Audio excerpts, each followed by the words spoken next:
Welcome to those that are coming into the room. We'll start in 1 to 2 minutes as more people come in. Thank you so much.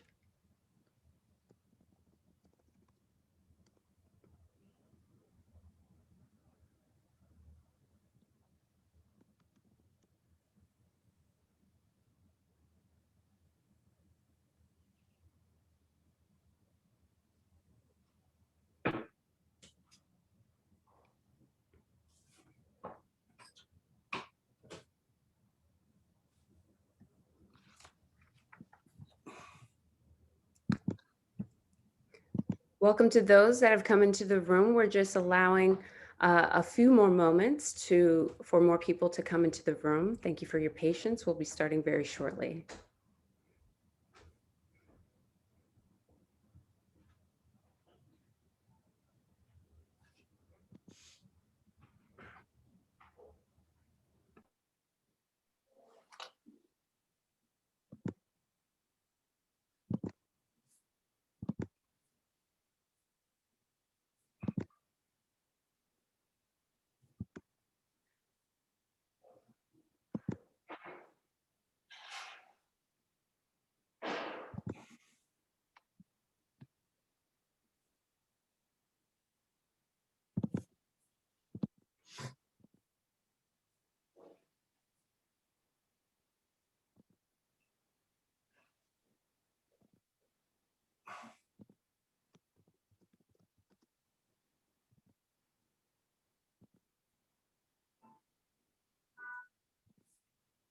More people will be coming into the room, but as we welcome in people, I'll just provide a quick introduction. Hello and welcome. I am Hafiza Rashid, the Senior Advisor, Communications and Outreach at the King Baudouin Foundation, United States. It's great to be here, and thank you for taking the time today to attend the webinar in the African Resource Mobilization webinar series. There are some familiar names in the attendee list, but for those who aren't familiar with KBFUS, please allow me a brief word. The King Baudouin Foundation, United States facilitates thoughtful, effective giving to Europe and Africa. We enable US donors to support their favorite causes overseas. We also provide European and African nonprofits with cost-effective solutions to raise funds in the United States through a service we call an American Friends Fund. We have over 450 American Friends Funds, including the University of Nairobi, the Harare International Festival of Arts, and the Magda Yacoub Heart Foundation, among many others. These funds save African nonprofits the trouble and expense of setting up their own US public charity. KBFUS handles all back office administration, including tax receipts and donor support. So if you have donors in the US, feel free to reach out to me and we'll be happy to assist. And by the way, if you have donors in Canada, in Europe, or in Asia, feel free to reach out as well, as we have partners that can help with your donors in these countries and regions. My contact email will be made available following this webinar. There are a few additional points I'd like to share. All participants who have entered this webinar are in listen-only mode. This session is being recorded. Our moderator, Liz Ngonzi, will address questions at specific points throughout the conversation, but I encourage use of the Q&A feature to submit your questions throughout. Thank you. Thank you, Hafiza. This is wonderful. Here we are. I've enjoyed collaborating with you and the rest of the King Baudouin Foundation US team to develop this series over the last few months. Thank you so much for the opportunity to do so. Welcome, everyone, and thank you for taking the time to learn with us. For those of you joining us again, we're very happy to have you with us, and please feel free to share your questions in the Q&A. For those of you whom I've yet to meet, I'm the founder and CEO of the International Social Impact Institute, which I founded last year, recognizing that the unprecedented challenges currently facing the social impact sector highlighted the need for focused, creative, and well-networked change makers and social impact-driven leaders to help guide the sector forward. Through initiatives with the King Baudouin Foundation US, Nelson Mandela University in South Africa, Arcus Foundation in the US, and Hunter College and the City University of New York, the Institute aims to amplify the voices of social impact leaders from historically marginalized communities in the US and around the world, facilitate interactions among them, and assist in the training of more of them. The African Resource Mobilization webinar series is very special to me because it enables us to bring together many stakeholders, including all of you and our incredible partners. They are Candid, Civicus Global Alliance, Equity Group Holdings, the Israel Family Foundation, the Kenya Association of Fundraising Professionals, the Nigeria Network of NGOs, and the Tri-State Area Africa Funders Network. I encourage you to learn about all of them as they support the social impact sector in many of the countries in which your organizations operate, offering research, educational content, networking opportunities, and of course, funding. In researching today's topic, affinity-based partnerships, how to attract and engage African and diasporan donors, we spoke with our Africa-based partners, Equity Group Holdings, Kenya Association of Fundraising Professionals, and Nigeria Network of NGOs. And we learned that the challenges organizations face when seeking to engage with donors in Africa and the African diaspora include accessing information about that explains the local donor landscape in Africa and the donor landscape in the African diaspora, and determining the unique priorities of African and African diaspora donors and how to align one's organization's mission with those priorities. Against that backdrop, today's webinar is designed to shed light on how to effectively attract African and African diaspora donors to access the funding and other resources offered by them. I should note that in the chat, you can access a link to resources that our partners have compiled for you relating to today's topic. I'd now like to introduce you to our distinguished guest speakers who I'm very excited to have with us. Our first distinguished speaker is Brad Smith, and he is the president of Candid, an organization for which since 2015, I have had the very good fortune to develop training to assist the nonprofits that it serves. Many of you, whether in Kenya, South Africa, Uganda, or online, who have attended any of my talks have probably seen me demonstrating the use of Candid's excellent databases containing crucial information about donors.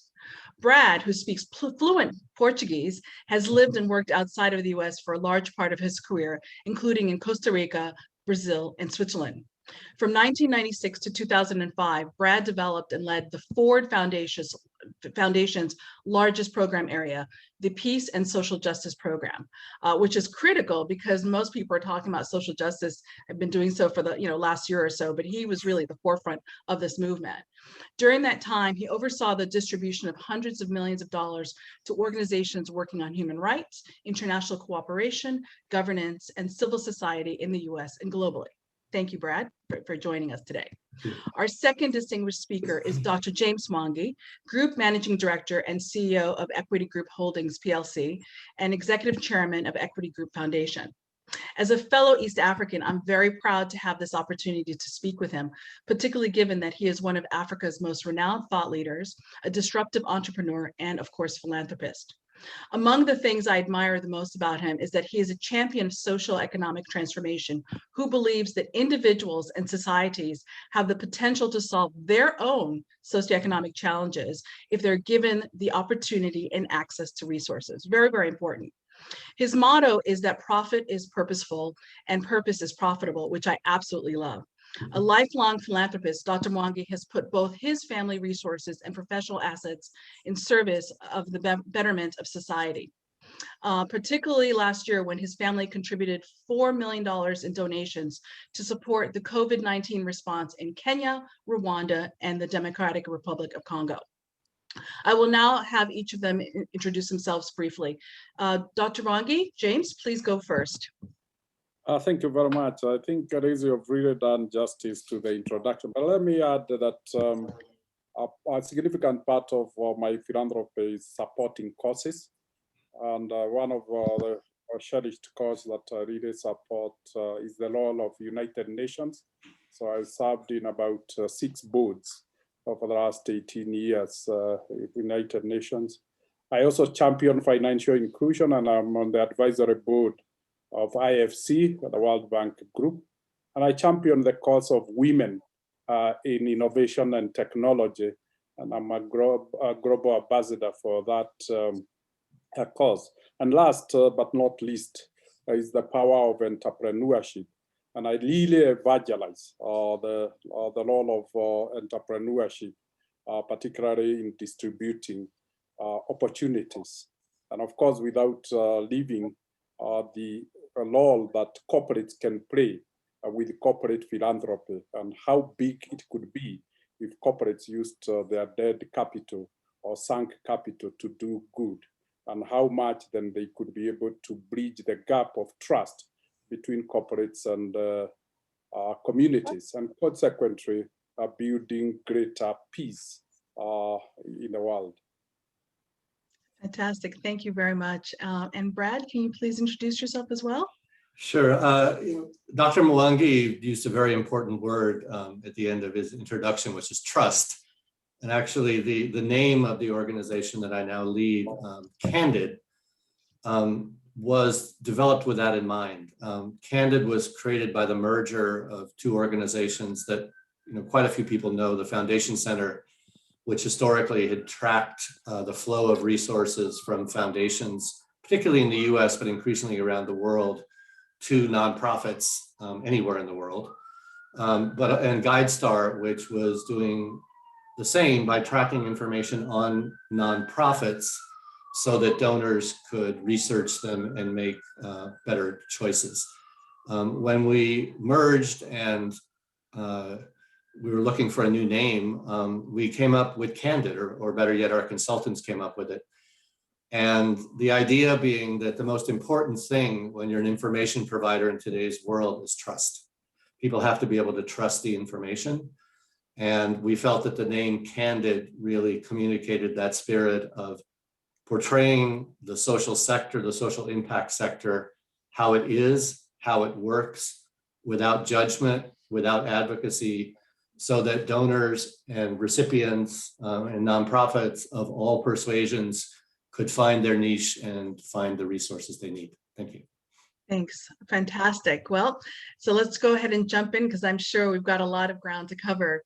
Brad, I'll start with you. One of the challenges that we've identified when thinking about fundraising by African NGOs is access to information at all, and more specifically, access to reliable and affordable information. Of course, that trust factor is key, like you mentioned. Candid definitely has the most comprehensive information and insights for those looking to learn about funders and even nonprofits and NGOs across the world. Can you explain some of the resources that Candid makes available? And can you share with us insights into the changing landscape of philanthropic giving? Really specifically looking at if there have been a shift in the assumption that philanthropy invariably flows from the global north to the global south. And then is there a growing recognition of the economic power of African diaspora philanthropy? And finally, we'd love for you to show us some of Candid's resources. Okay, well, the short answer to all your questions is yes, but I assume that you want a slightly longer answer. So yes. Let me dive in. When we're looking at philanthropy in and for Africa, we can sort of look at three concentric circles of information. We have a lot of information about what American US-based foundations are doing in Africa in terms of grants and programs that they're funding. And that is for two reasons. One is because all registered foundations in the United States have to file a tax return in which they detail all of the grants they make. And this tax return is public information now. Something I'll show you in a second. We take that information and we clean it, we process it, we structure it so it's searchable, so people can find information about foundation grants.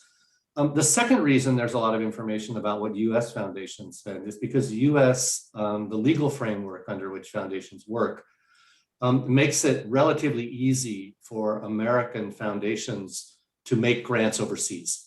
This is not near as easy in many parts of the world where there's a lot of restrictions on cross-border resource flows for philanthropy. The second concentric circle that we have is a fair amount of information about what European foundations are spending in Africa. That is also because of increasingly open databases in countries like the UK, voluntary contribution of information from European foundations to our organization, Candid, and through other techniques I'll get into a second. The third area, which is probably of most interest, the third concentric circle and the smallest, which is of most interest for this group, is what we know about African philanthropy in Africa. That is much less for a number of reasons. One is because there isn't the same kind of Africa-wide transparency requirement, which requires foundations to actually report at what they're doing and report in detail. The second is because of some of these problems with sort of cross-border resource flows. And then the third is a big trust factor. Many times when we talk to African organizations about making your data available and making it public, there's a lot of suspicion. There's suspicion about government. There's suspicion if they're working on controversial issues that they could suffer reprisals. But that said, I want to share my screen and show you just a few resources. All right, just 1 second. 1 second, sorry. No problem. And I also want to note that Lindsay has just shared a link to a lot of the resources we've compiled for you, including what Brad's going to be sharing. Right. So this is one sort of interesting example, which is a public-facing site that was developed in partnership with the East Africa Philanthropy Network.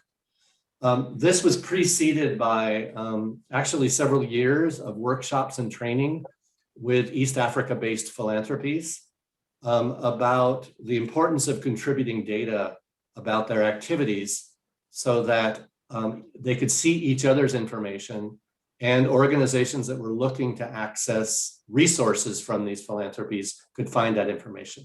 So if we go into a country like Kenya, we're actually going to see grant making activity, numbers of grants, numbers of funders, and the recipients that are getting those grants. And as we dive into the information, we can begin to see who some of these funders are.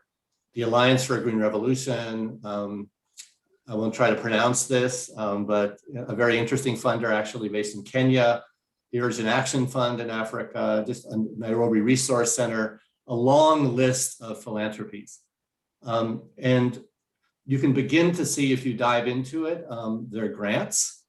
The grants are really quite interesting as you dive into them. Here's a good example of a grant from the Akibu Haki Foundation to the Center for Rights, Education, Governance, and Development. And the goal being the project to strengthen youth resilience, enhance equitable socioeconomic empowerment that breaks the cycle of poverty and dependency for youth in Siawa County. Now, this is information that is voluntarily being contributed to a partner organization in East Africa. Candid is doing the cleaning and coding of that information. So you can see here, economic justice, social rights, whose population is benefiting, the strategy that's being used. So these are all ways that both funders and social impact organizations, nonprofits, can search the information to try to figure out a funder whose priorities match the work of your organization. This is a project which is still in its early phases. More and more foundations are beginning to contribute data and build the trust and the value proposition for actually seeing each other's information and having that be more of a public good. The second thing I just wanted to show you was— Brad, can I just interject for 1 second? What's important, another thing that's really important about this database is that one can see the specific grant recipients.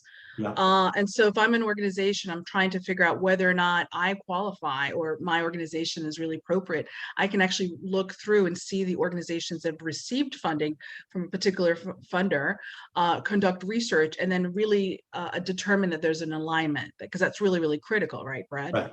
Right, exactly. I mean, that's the whole reason the data is structured in this way, not so that you can just get a name of a foundation and a post office box, but you can actually see exactly what they fund, whether they're funding organizations like yours, and you can search that information for a specific foundation or across many foundations by subject area, by strategy, by geography, by different criteria, so that you're not wasting the foundation's time, and you're not wasting your own time by doing a lot of sort of useless searches.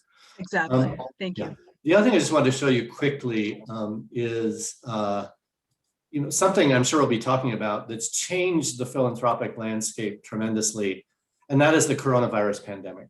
When the coronavirus pandemic really sort of became a global issue early last year, we started to try to track all the pledges that were being made and all the grants anywhere in the world for coronavirus relief. And we put up this site, which is a free public site. All these links are going to be made available to you, which tracks coronavirus funding around the world. And if we go into that map and we look, this shows all the funding around the world that we've been able to track. But there is funding that we have been able to track in Africa. So if we look at Africa, this is a lot of funding that is coming into Africa from other countries for coronavirus relief, but is also funding from within Africa itself. So if we really want to look at only funders in Africa, this is the information that we've been able to derive. There's much more funding going on from African corporations and foundations, and even private, community, and corporate foundations.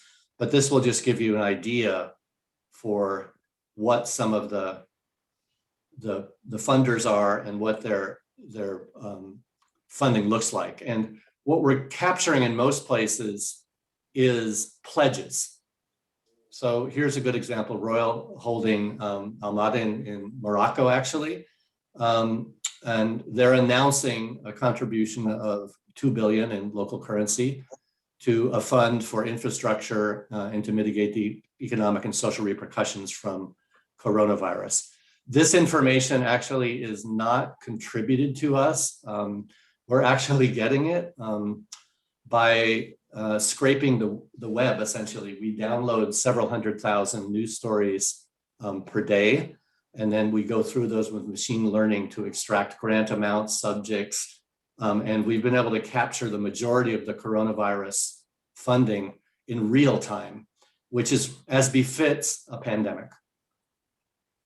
Okay, no, this is great, and I think it's really important to emphasize that this information isn't available elsewhere. Like, you are the ones who have this information, and have really taken the time to compile it. And this makes the difference between writing to a foundation or to a funder who's really not interested in what you're doing, and success. So it's really important that people are armed with right information at the right time to be able to to apply to the right organization. With your social justice background, I really want to hear from you about your thoughts around the views of philanthropy or African philanthropy, African diaspora philanthropy. What are you seeing out there? Is there a shift towards that? How are people looking at philanthropists in terms of, typically we've thought about philanthropy coming from the global north and flowing to the global south. But what I'm starting to see is that there's a shift. And especially when we recognize the fact that, $46 billion in 2018 flowed from the African diaspora to the continent. I mean, that's significant, right? So I'm just curious, from where you sit, what you've seen. Yeah, I think it's an undeniable trend that there is more and more sort of South-South philanthropy, more and more diaspora philanthropy. Actually, one of the kind of fascinating data sources that we've tapped into is the Indian government has an FCRA database, which is run by the central bank, and it tracks all foreign currency contributions coming into India for charitable purposes, but also going elsewhere. So when we're looking at our African philanthropy, we see money from the Indian diaspora around the world coming into Africa. So my strong conviction is that the flows of these resources are far in excess of the availability of information. There's a two-part problem here, right? A lot of the information we have is survey information. Right. But the actual tracking the flows really depends more and more on the availability of databases and the work of more and more philanthropies to actually volunteer their information so it can be added to databases. But there's a lot more of this giving going on, as there should be, because as we know, there are huge resource concentrations and huge resource inequality in the global South, just as there is in the global North. Right. Okay, great. Thank you very much.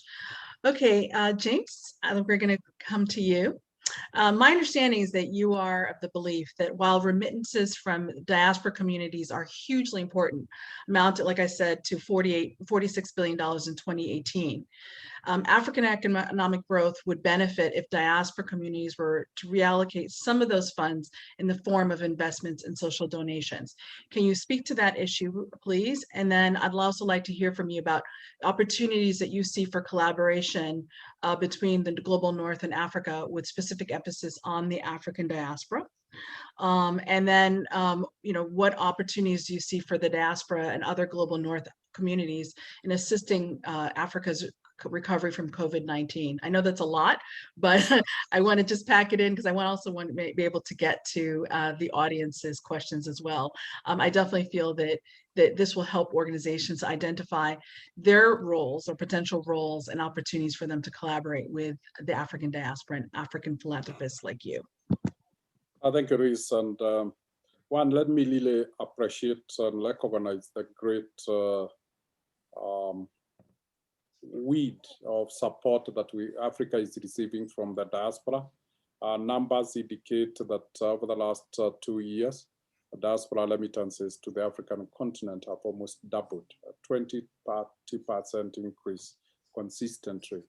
And that may be speaking to two things. One, the African culture of the extended family, and whether you're in diaspora, you feel connected to your family.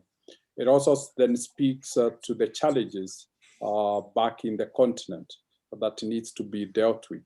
I think there is a greater appreciation, particularly by the exposed African diaspora, that education and good health are imperatives for the transformation of the continent. And we are seeing the African diaspora taking the responsibility to ensure their siblings and family members access education and access good health.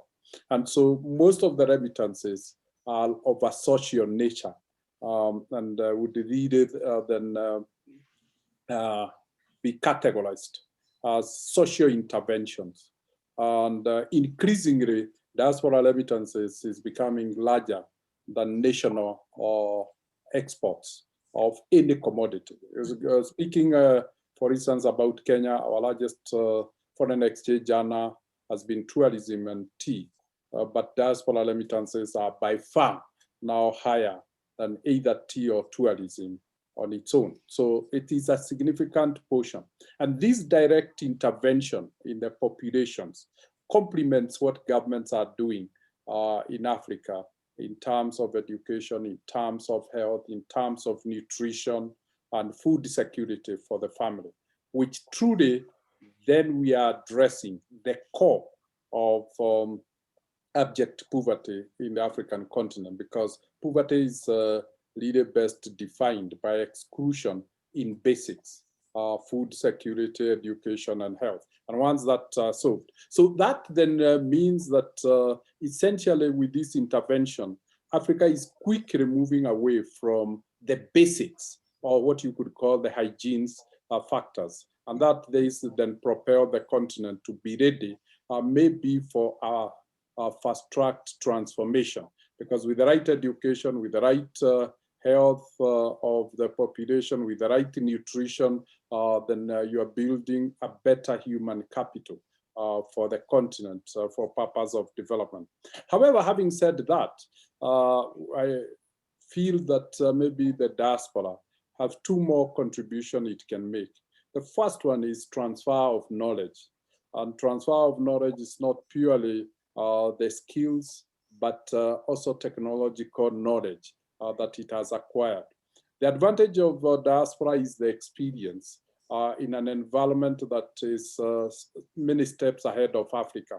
And so they can, with their knowledge, with their experience, with their exposure, they can help us leapfrog the transformation of the continent and don't have to follow the traditional path because they have walked that path. So if there is a way diaspora could think, contributing in terms of knowledge, in terms of transfer of skills, in terms of particularly entrepreneurial risk-taking culture, such that they bring back the innovations and setting up on the African continent. That will have two dimensions. The first dimension is that it then creates opportunities for the family members who have access to good education to have opportunities for employment. The African continent is not going to be developed by governments. Governments are no longer big employers. It's the private sector that requires. But the skills that are acquired in the continent are very academic. They're just knowledge. We lack experience and exposure because we are on the ground. So by coming back, they will be exporting to the African continent skills and knowledge over different, raise the standards. And in the process, we could quickly build huge opportunities, not just for labor, but for markets of our products, because they will be using raw materials. And essentially that would lift the GDPs of the continent much faster. The second aspect is while I supporting families to deal with what you could call hygiene needs, we need also to allocate resources for savings and investment. The African continent needs to increase significantly its investment funding or savings to GDP as a portion for investment. And that is what has been the biggest challenge. How do we, with the poverty levels in Africa, where resources are used to meet the basics, when do we save sufficiently so that we can invest and start creating opportunities for wealth creation in the continent?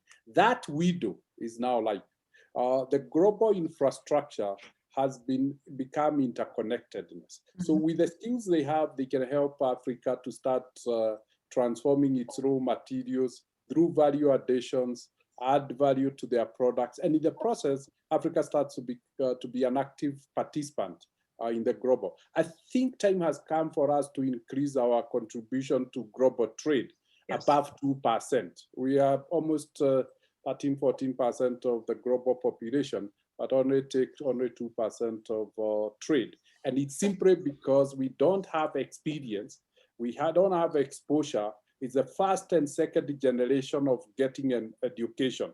And so, and we have not been brought in an environment of manufacturing, an environment of trading, an environment, we have been brought principally in peace and trade sort of environment. So that exposure would bring a huge, so it is capital and skills and ability to take risk.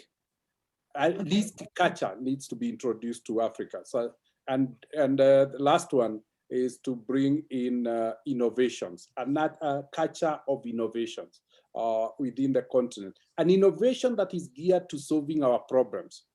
The West has done very well, but look at the tropical diseases. The West is not in the tropics, and consequently has not focused on the tropical diseases for research or for innovations. And consequently, we are living with the basic diseases that essentially science and medicine could have solved a long time if we had elaborate innovation research on the African continent. And that would be a huge diaspora. And lastly is the diaspora willingness to come and provide leadership. Africa's biggest challenge is the quality of its leadership. And the quality of the current leadership sometimes doesn't realize there are big impediments in the continent because they know nothing better.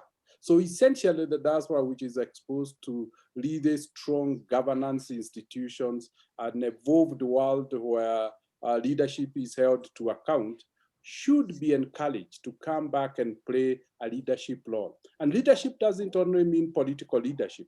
It can play private sector leadership, differentiate and create centers of excellence and models in governance. But if they could also help us to stimulate leadership on a wider public sector form, I think we could do better. Okay, that's great. I think that you've really covered so many of the issues we need to think about. Many in our audience are working for NGOs, right? So across the continent. What are the implications for them? So when you've just really done a great job of laying out the priorities that the African diaspora should sort of consider to help the continent grow. So now if I'm sitting in, if I'm an NGO sitting in Nairobi or sitting, in Lagos, how do I align myself with that? How do I make sure that the organization that I'm running, or if I'm even thinking about starting one, that I'm really aligning up with what the needs really are, and what maybe the diaspora may be thinking about, and what someone like you, philanthropists on the African continent could be thinking about? I think let me recognize the role civil society has played, and I've used a wider term, Sure. including all the NGOs in. They have played a very significant role in transforming governance on the African continent. If there is anybody who could be credited for making the greatest transformation in the changes that we are seeing in the continent is civil society. But having given them that credit, I think they need to go a little further, other than advocating. We need to see them becoming models of demonstration. They need to do it themselves, not just talk from the periphery, not just point, but to jump into the ring and hopefully then create the change that they have been advocating. I would really recommend they stop being shy. The second role that civil society and NGOs can play is to help recalibrate who Africa is and who Africa is not. When I walk around, the perception and reality of Africa are two different things. And they can do that through storytelling and helping us change the narrative about Africa. The international community will never be able to help us if they don't understand us. Yes. And essentially that there's too much misconceptions about Africa. Not starting just with the basic one, that Africa is a country, but also what truly, there's a lot of misrepresentation. So that is an area that they could help us to paint the right picture so that our friends who we are partnering with understand what our needs are and what will work for Africa. And that while, for instance, grants have been appreciated in Africa, trade would be a better vehicle of transforming Africa.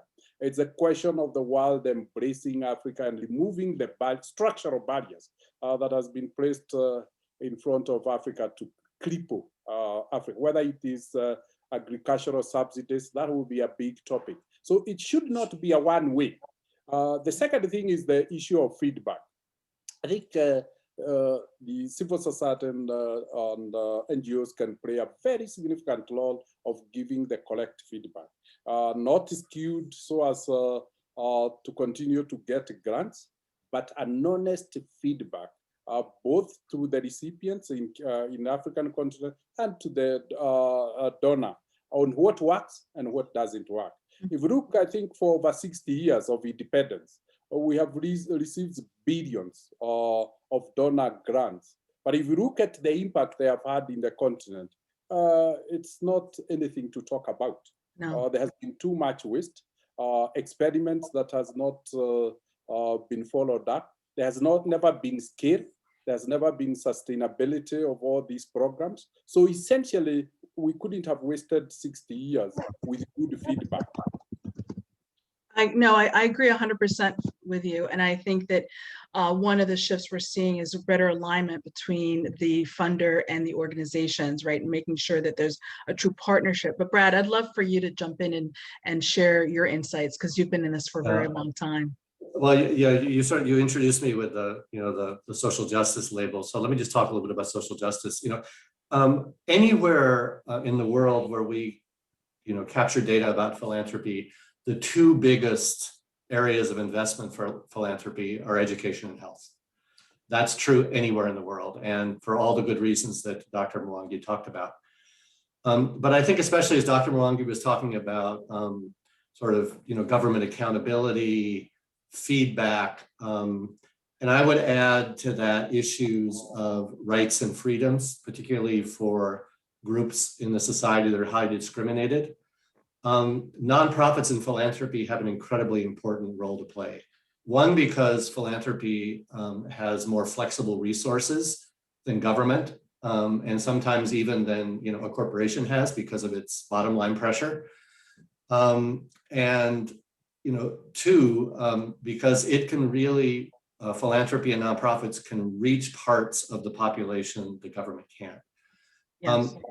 So there is a growing body of work that we can see in Africa, for example, around LGBTQ rights.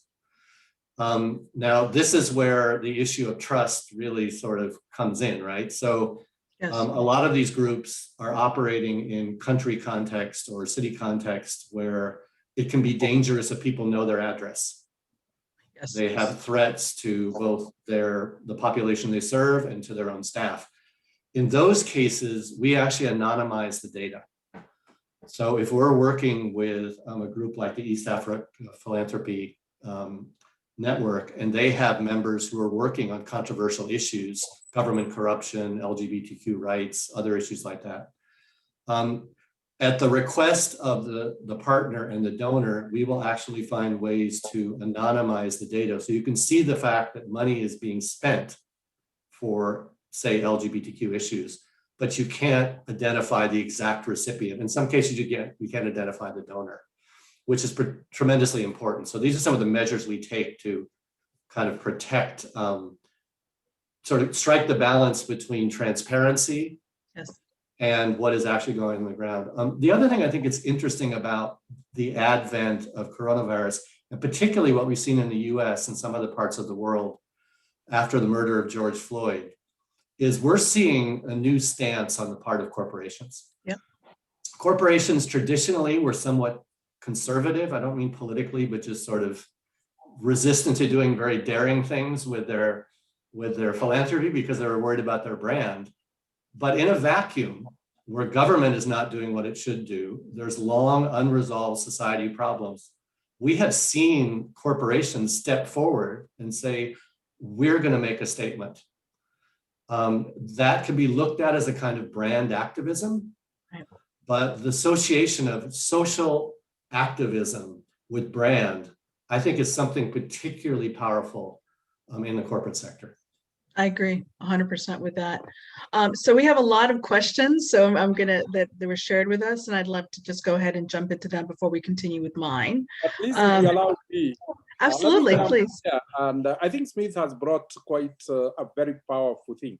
I think corporates have realized that they have to place purpose first, simply because the underbelly that has been exposed by COVID have demonstrated the world is not resilient. And yes. Consequently, business has become a champion of peace. And peace can only be achieved if the world itself is resilient enough, and that disparities, whether it's on gender, whether it's on incomes, whether it's on digital access, are somehow narrowed. Yes. And I think corporates have woken up to that reality, and we can only see more.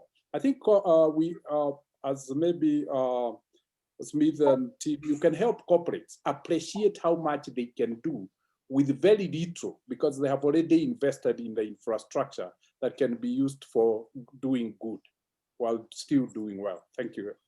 Okay, thank you very much. So, Brad, this question's for you, and this is related to the East Africa Philanthropy Database. The question was, what are the biggest takeaways that Candid knows about African philanthropy that African NGOs should know about based on this database that you've created and these initiative that you've worked on?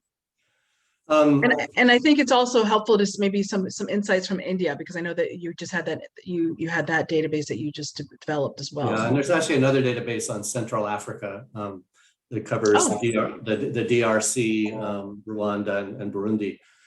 That was commissioned by Bloomberg Philanthropies. I think the two biggest takeaways are, one is that philanthropy, sort of institutionalized philanthropy. I'm not talking about, you know, people giving directly to their community or individual, but that's taking place through corporate structures, through foundations, through community foundations, is definitely growing. Yeah. It is not limited to sort of traditional or, you know, more safe kinds of things like education and health. It is particularly responsive in sectors of the population that are poorly served by government programs and or suffer discrimination. Right. And I think it's been incredibly important, even through relatively small efforts in peace building and peacekeeping in conflict situations.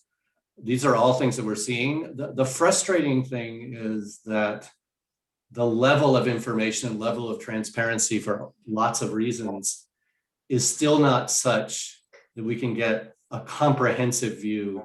I sort of dare anyone to give me, you know, the exact amount of philanthropy going on in the African continent. It's very hard to get at that, just because, but it's getting better. And I think it's getting better because organizations realize that sharing information leads to effectiveness and impact. And I think it's also getting better because the technology for capturing information is getting much faster and much stronger. No, I agree with you 100% with that on that. Brad, we should also be mindful, and you of all people know this, is that in the US, only 10% of foundations have websites. So it's not like we have the full transparency in terms of just like your online presence. They may be sharing information with you, but even just to find that, right? I mean, it's really hard to find out who they are and what they're doing. So I think that it's just a matter of foundations in general really don't want to be that transparent, but it is in their best interest to do so. And I wrote a piece for Candid about this, where I talked about the fact that, you know, the more transparent a foundation is, the more likely it is for them to help their grantee partners to access other funders, right, by sharing who they're funding. That's one. The other, it opens up opportunities for them to collaborate with other foundations, right, and so they can thus amplify their impact by doing so. So there are a lot of benefits for them doing so. I've got one more question for you, Brad, before we're going to go ahead and go back to Dr. Mwangi. So this question comes from Angela Wachuka in Kenya. She says, the data shared by you on East Africa, on philanthropy in East Africa, and I want to mention to everybody that database is actually free. So when you have the link, you'll be able to access it. But so she says that information was very useful. And she says, are there platforms or databases tracking in-country or regional giving trends to highlight? Platforms like Mchanga in Kenya, for instance, that can offer insights about giving trends specific to Kenya. Is there a network of such local platforms sharing data from across the continent? You know, to be perfectly honest, I don't know the exact answer to that question. I think we're seeing growing examples of this. One thing, and we see this all over the world, actually, there's a lot of sort of startups that get in this space. Sometimes, you know, some sort of, you know, hip tech people say, oh, we're going to create, you know, a database, right? You know, about X, and then they throw it up on the screen. The problem is really not coming up with something that looks good on a screen. The problem is feeding it with the data. And this is what I think is beginning to be developed. And I think the more of these efforts in different countries are networked and begin to talk to each other and really see data as sort of lifeblood rather than as an end product, that circulates throughout these networks, I think we'll just get a lot more information, and I think there'll be an exponential increase in the impact and effectiveness, both on the part of nonprofits who are looking for funding and receiving funding, but also foundations. I mean, foundations are actually pretty bad when it comes to knowledge management. Right. And, there was a very wealthy Silicon Valley donor, one of these people who, at the age of 30 had, $15 billion. And she was asking questions when she was starting her own foundation. And she asked me the simplest question, which is so powerful. She goes, how can I know what other foundations know? Right. That's a classic knowledge management project. If Dr. Mwangi's foundation has learned a tremendous amount about economic development, how do the rest of foundations in Africa build on the lessons that they've learned rather than reinvent the wheel? So there's a tremendous there's a knowledge loss and there's a resource loss because of this lack of an information substrate. I agree 100% on that. So the next question I'd like to sort of ask, and this combines some questions from the audience, but also something I prepared for James. James, please share with us more about your focus on transforming lives, giving dignity, and expanding opportunities for wealth creation for Africans, and the implications for organizations that are seeking partnerships. I mean, obviously, you are one of Africa's greatest philanthropists. You're one of the greatest philanthropists, period. And so, everyone wants to hear why do you do this? What is it that, I mean, obviously, I know a bit of your backstory, having read about you. I've probably been kind of stalking you too, but knowing how, that your mother raised you after your father passed away with seven siblings, there were 7 of you, you actually know what it means to be in need. So it's a personal experience that you've had, but I think, it's really unique the way that you've shaped equity and then the foundation to really be around purpose, to be really focused on giving back. But then you yourself with your family have done so much. So we just want to hear your story, right? Because it's rare that we get to hear from someone like you. Thank you very much, Liz. I think you have told the story, but let me sorry. the highlights of the story. Having been born on the eve of independence, it meant we were the first generation of Africans to go to school. And for that reason, then the burden of educating children without a community being involved in a commercial world was quite difficult, because it was peasantry communities. And then suddenly they are drifted into an economic, commercial world, a monetary world, and they have no source of money. They have no cash crops. It's purely labor to the white settlers, for that matter. And so when my dad died at Todra, my mom was at the age of 36, was left with 7 children. And of course, then the burden of educating us. But for whatever reason, she had never gone to a formal school. But she felt that the best gift she could give her children was education to the highest level. And truly, my mother produced the first teachers in the village. Wow. 3 of our firstborn daughters became teachers. And also our firstborn son managed to get into government. And I and my last born sibling, we were able to navigate, and we became the first lot in almost an entire community, administrative area, to make it to university. But that journey required the community to support us. So when I look back, I see the bridges that were built for me. And the reason why I've turned into a philanthropist is to keep those bridges alive. I want, when I look at young boys, I see myself, James Mwangi, and say I'll give them the bridge. And those who knows now, under the Wings to Fly program, we have 36,000 kids who have managed to get education and who never have made it to high school. Then out of that, we have 17,000 kids in university, We have 800 now in leading global universities, with 36 being in Harvard, 28 in Stanford, and on and on and on. We have 186 in Ivy League schools out of the 800. And essentially, for me, is to not just to pay a debt, but to do what is right, recognizing the world is best transformed by human capital. And the human capital is enhanced through education and health. So if you look at my philanthropy, it has a bias towards education. Right. Nyagatogo Secondary School in my village has managed to get $500,000 from me to transform it. It's one of the best, it's, I think for 2 years, the best performing district school in the country. The second thing is I still hope I'm the largest personal donor to African Leadership Academy. Because, yes, ALA, it's great. Again, it's all about giving opportunities to young people. But Wings to Fly is then what took me away from the village to a national level. And I'm glad that with the support of MasterCard Foundation, we're now starting Wings to Fly in DRC, in Rwanda, and Uganda, with about 25,000 new scholarships, because we have demonstrated.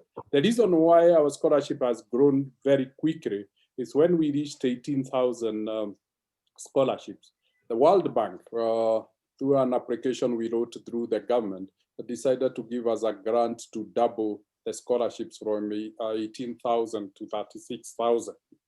A scholarship for every scholarship we had got. And so we now have 12 years behind us of giving education at secondary level.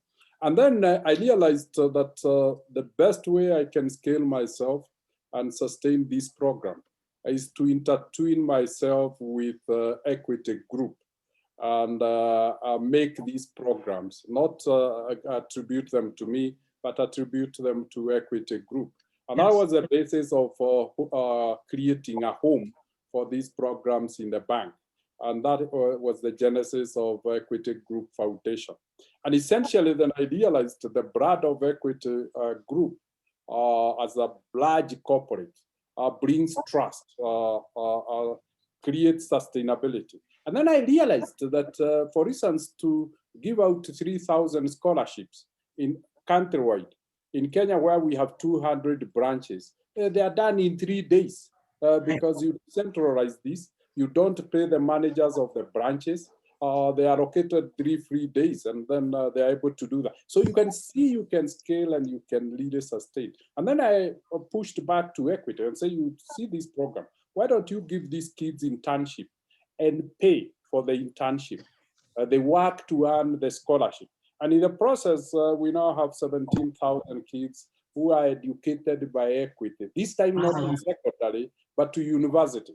They join, and for 1 year, they are paid enough money to pay for their public university education of 4 years. And so that can be sustained into perpetuity. But I think the real gifting came when COVID hit home. And you felt how hopeless and helpless the world looked like. And it's that, as you rightly said, I said maybe we could create a demonstration by giving everything we could be able to do for a cause of humanity. And I'm glad we did, because that then made the entire country around it form the COVID fund. Out of the $14 million that the fund has been using, $11 million came from Equity Group Foundation. So we are able to influence how it is done. And that is why I realized the power of corporate. Then Equity has been very kind. Everything I ever do with my family, they always match. And that then brings scale to whatever we do. We gave $4.5 million as a family. Equity gave $4.5 million. So you get quickly $9 million. And MasterCard then comes with $5 million. And off we are with almost $14 million. So that is the power of collaboration and partnerships. I've realized philanthropy is best done through collaboration, because Absolutely. then you are able to achieve scale. You are able to bring not just money, but the competencies and the capabilities of the partners. I see Equity Group always bring its infrastructure. It brings its brand. It brings its 8,000 staff. And for the staff to devote just a week in giving back to society, the skills from the highest MD to the lowest officers in the bank, that capability is what is bigger than the money it does give. So that's what inspired me. And lastly, now I've realized that philanthropy, and particularly corporate philanthropy, can remodel, retool, and repurpose the world. And I'm now more championing corporate philanthropy. Yes. And I'm a signatory to the global rallying call of Purpose First. And hopefully, if the private sector itself reformed to create a more equitable world, by demonstration, giving opportunities itself, supporting through shared prosperity with the communities in which it works, then the world could transform much faster, because we have corporates everywhere. And corporates cover all the facets of human lives and human endeavors. And so it will be a multidimensional transformation. And that is why then, and hopefully, as Smith said, then we would have more trust between communities and corporates, which are mistrusted because of using communities' resources without giving back anything, and particularly extractive industry. So beyond giving money, I think my philanthropy now is more starting up and championing causes like Business for Peace, Purpose First, but also giving myself. And I'm glad I gave Kenya 17 years of my leadership on Kenya Vision 2030, the strategic plan of the country from 2003 to 2019. And during that period, sustained leadership, focused leadership on only what matters, the country managed to move from a $10 billion economy to a $100 billion economy. I'm not saying I did it, but I provided focus and leadership. And that is what, again, private sector can do. I became a chancellor of Meru University of Science and Technology. It's now increasingly becoming a leading University of Science and Technology in the region, because you are pointed, you are sharply focused, and you want to create a legacy. So that's what my philanthropy is, scaling myself, or making myself relevant, and but also making a contribution to make the necessary change without looking others to bring the change, doing what I advocate for, and being an agent of and catalyst of change. That was fantastic. Thank you so very much. I know that we've run out of time, but I want to assure everybody that we have all of your questions, and Brad and James have been generous enough to stay behind with me. We're going to record some of the responses to your remaining questions, and we'll send them to you later on. So please be assured that we're going to answer your questions, and thank you so much for joining us today. Brad and James, this was wonderful. I'm going to go ahead and let Hafiza go ahead and wrap us all up, but thank you so much for joining us.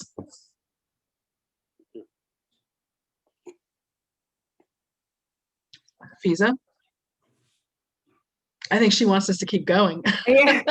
You all hear me? Yes, we can hear you, we can't see you though. Okay, as we're trying to figure out video, which will be pulled up shortly, I just wanted to share a couple of closing comments. Sure. Thank you so much, both to you, Dr. James Mwangi, and to Brad Smith for joining us today. And of course, extend my gratitude to Liz. This was an incredible conversation, and I appreciate that you all shared your expertise.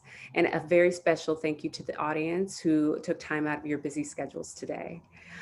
There are a couple more webinars in our African Resource Mobilization webinar series. The next will take place on April 7th, called Boost Your Impact, Leveraging Honors and Recognitions to Enhance Your Brand and Fundraising. So I hope you can join us. Following this conversation, we will send you a link for the full webinar series and schedule, along with a brief survey. The survey will take fewer than 30 seconds to complete, and that helps provide useful content to you in the future. Please click the leave button at the bottom of your screen. The screensaver will pop up.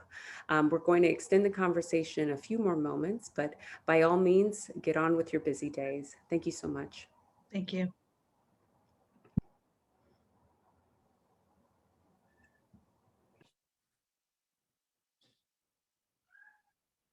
I'll be right back.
Okay, lots of questions coming in. Oh, we still have 109 people hanging on.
Lindsay, I think we can go ahead and start again. If you can please remove the screen, and because I want to be mindful of both of their time. So let's just go ahead and jump into the next question. So Brad, I'm going to come to you, but I want to kind of touch upon something that James spoke about. James, so you gave us your perspective as an African philanthropist, both as in your private capacity, but also through the foundation and through equity, through the company. My question for you is coming from one of the audience members, and it's really about, what do you see other African philanthropists prioritizing? Like, what is driving their giving? What are their interests?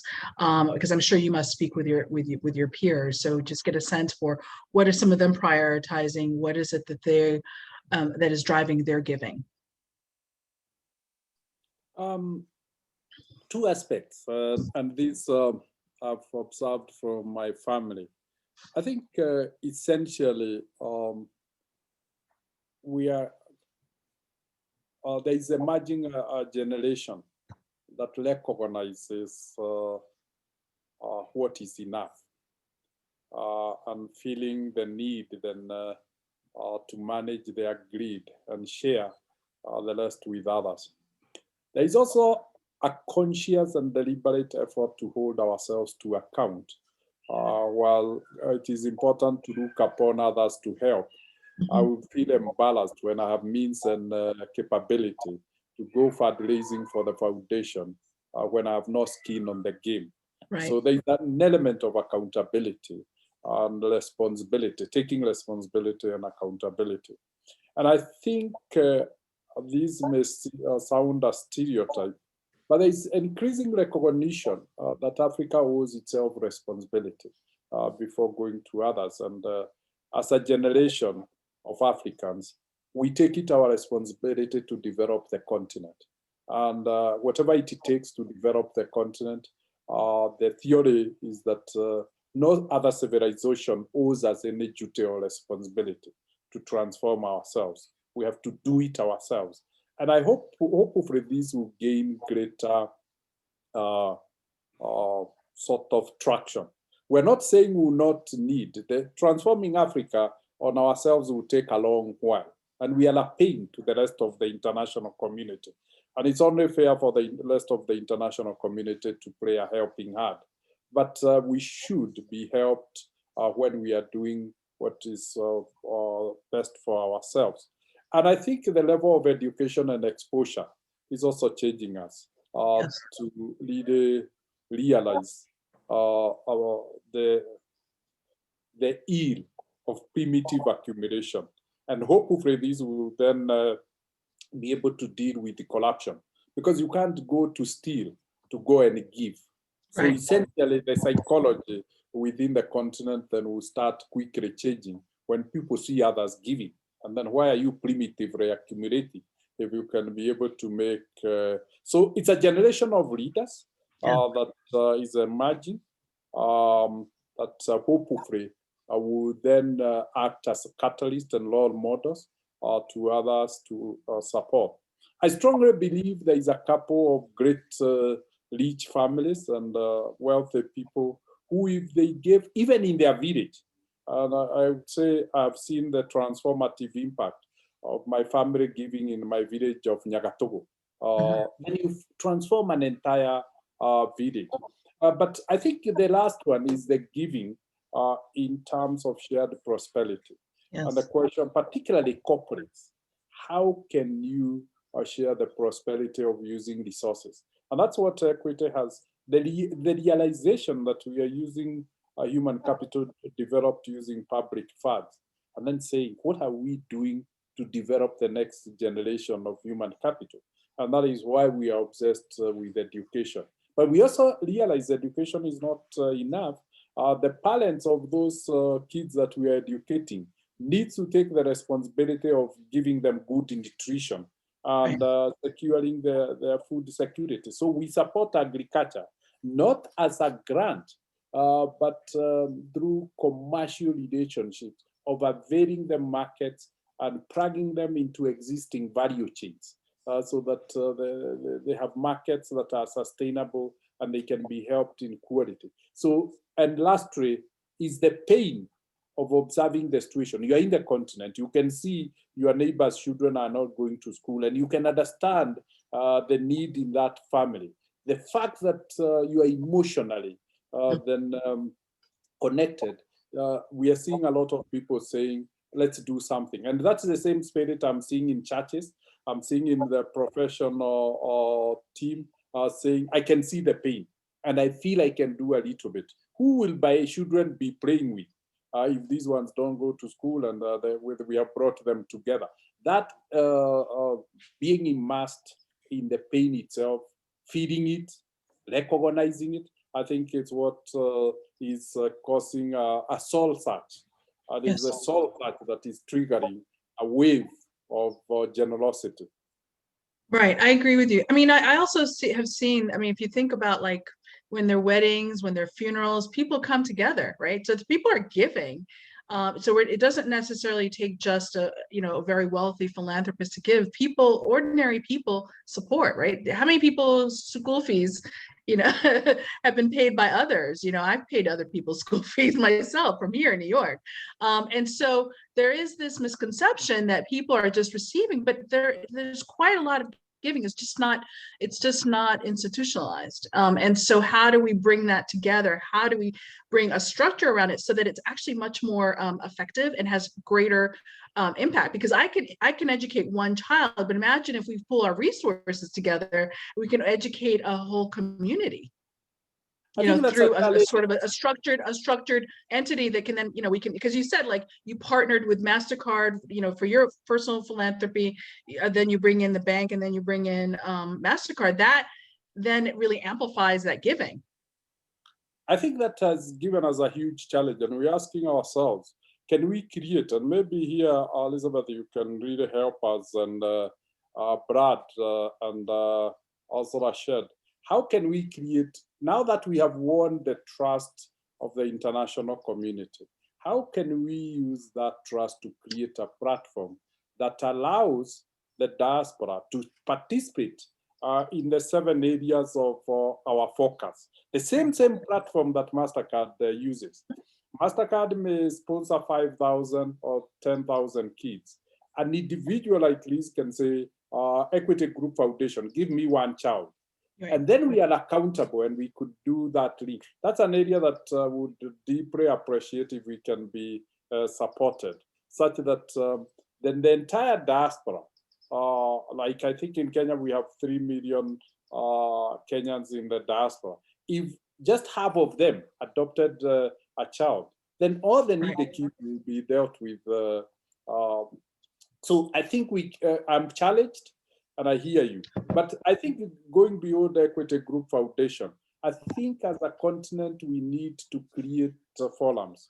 We've gone a bit ahead as Equity to register Equity Group Foundation International in America, so that it enables them to make contributions, even to that 1 child, but that becomes allowable tax expense. Because of the legal structure that we have put. I think these are the vehicles that we need to create more. We need them to speak more of what is being done. One of the things I'm condemned about is we do so much in equity, but we have never publicized, we have never spoken about it. We need to speak about it. And again, that's an area that today I was very challenged to use the infrastructure that Candid has created. I checked when Smith went through down and scrolled it down, and I didn't see equity. And these are a component of our structure, and I'm glad my colleague Joy is with me.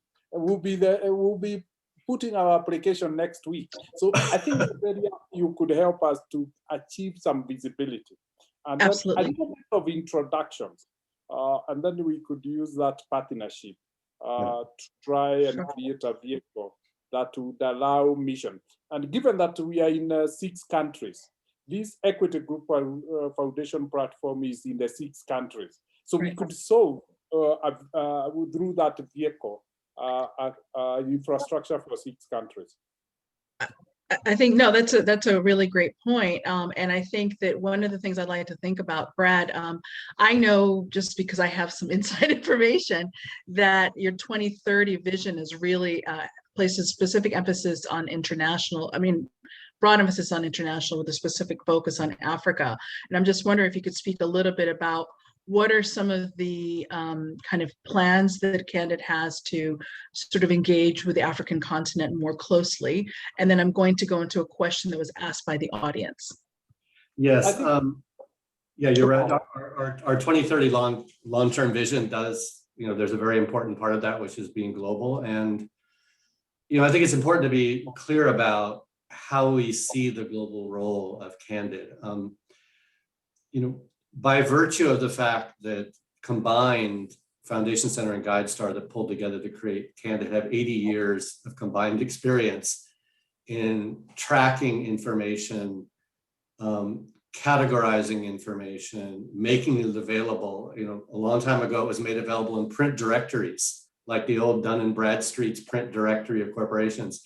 Then it was made available through this new technology that had been developed, a CD-ROM. Imagine that, right? and then it became, you know, GuideStar created its first, you know, it put the tax returns of US nonprofits online in 1994, which was only 2 or 3 years after Tim Berners-Lee created the first website in the world. Foundation Center also put all its resources available as an online, you know, search tool in the 90s. So there's this sort of history of innovation around information. So by virtue of the fact that we have so much experience collecting information on a pretty diverse and idiosyncratic sector, which is the philanthropic and social impact sector, you know, we see that as sort of a resource that we need to make available to the world so people don't have to reinvent the wheel. It's quite difficult to create that kind of infrastructure, but, you know, we're 230 people. This is all we do. We basically collect this information, we clean it, we code it. So we're making it available. Part of our strategy is through partnerships, particularly in Africa. There is a long-standing legitimate issue around trust. You know, people's trust in corporations, as Dr. Mwangi said, people's trust in government. There's sort of a sense that, you sort of first you exploited our people, then you exploited our resources, now you want to exploit our data. So we're looking for partnerships where organizations on the ground in the region can help build a culture of information sharing, and we can sort of provide the technical resources for it. We're not creating field offices. It's not a colonial approach, to information gathering. So we see it in a way almost as an obligation. And the other thing that's going on is, we live in a world in where it's getting increasingly difficult to draw borders around problems. Yep.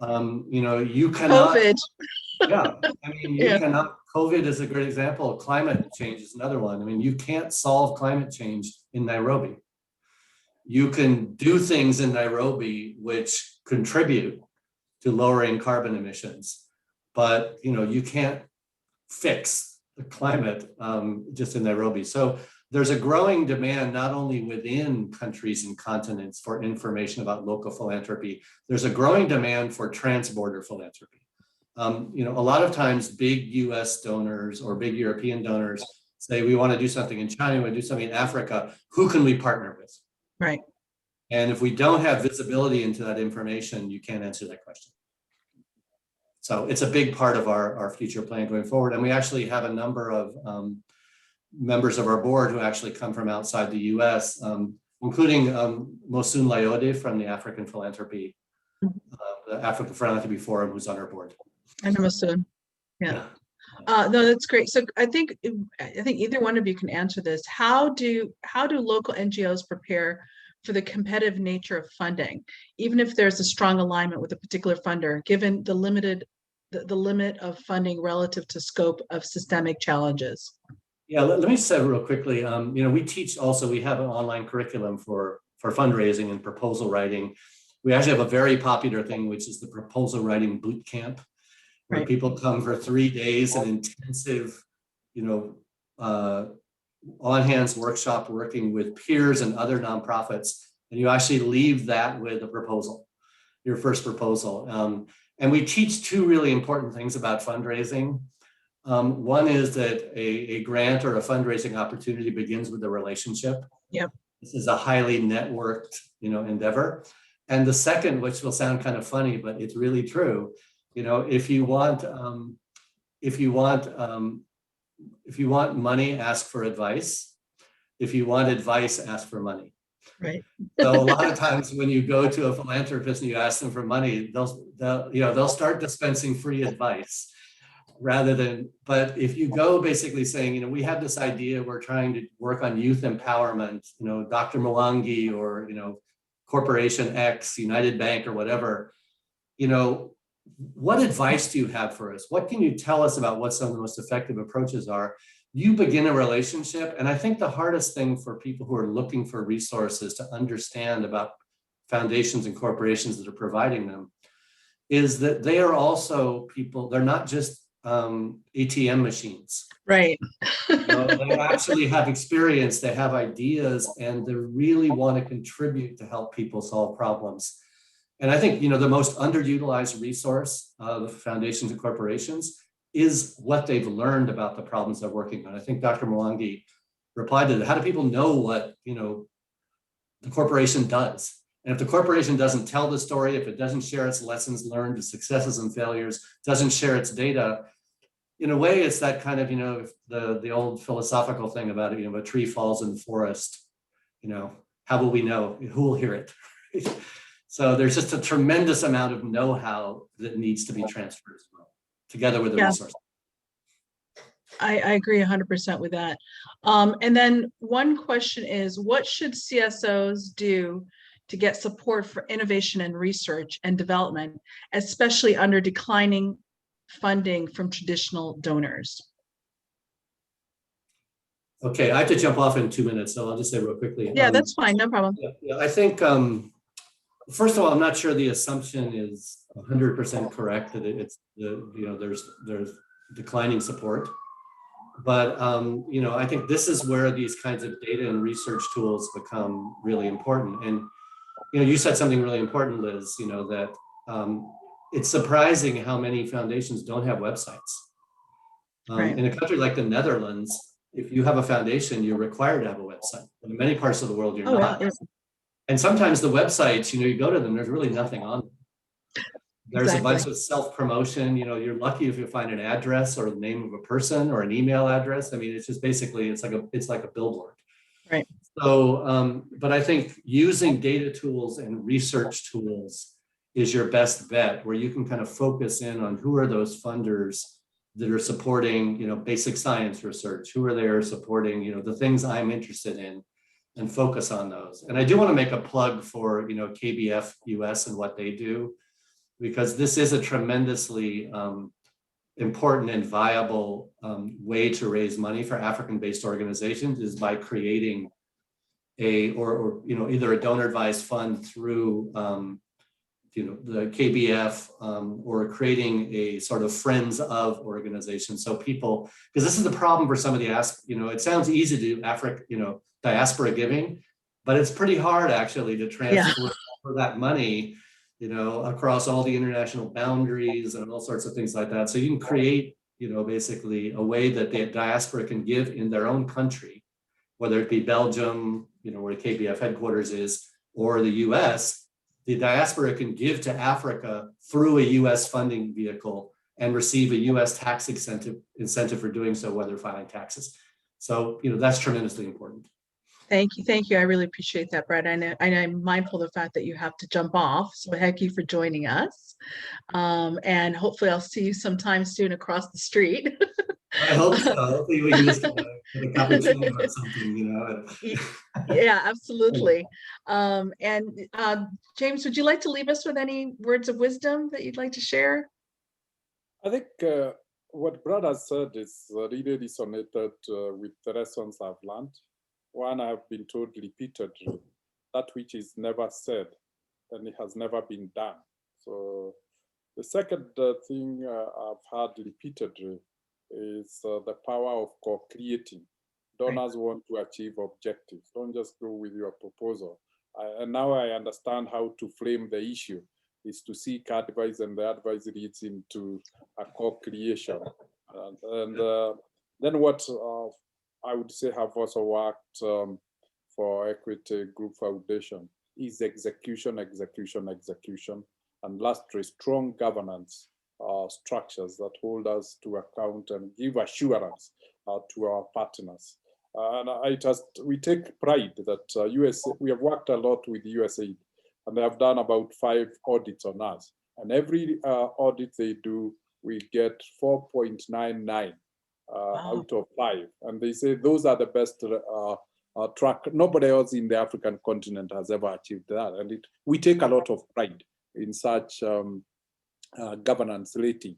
And so it is important that as we go out there, we win and sustain trust. And that can be only done if you institutionalize through governance structures. Thank you. Thank you. Yeah, and this is wonderful. And of course, you know, you both spoke about the story, the power of story to transform the way people view Africa, the way Africans view themselves, and even organizations attract that funding. So it's really important that we had this opportunity to tell multiple stories that can help transform the way that organizations on the African continent can receive the much needed support they need to be able to rebound from this COVID nightmare that we just experienced, and also for us to just transform Africans' lives. So I really thank you, the two of you, very much for being part of this conversation with us. Brad, I'm really hoping that folks take advantage of the myriad of resources that Candid has to offer, because I really think it's going to make a very big difference in terms of how as organizations are able to engage prospective funders, and also just really how they operate their operations. So thank you for that. And Dr. Mwangi, very much, this was very, very inspiring. It was wonderful to hear from an African philanthropist, both in your private capacity, as well as, in your capacity leading a major foundation and equity group holdings. And so it's really wonderful to have you with us. And Hafiza, thank you to you and King Baudouin Foundation US for providing this platform for us to get together. And I'm going to bid everyone adieu. Thank you. Thank you so much. Thank you, Dr. Mwangi. All right. Okay. Bye-bye. Bye. Bye-bye. Thanks.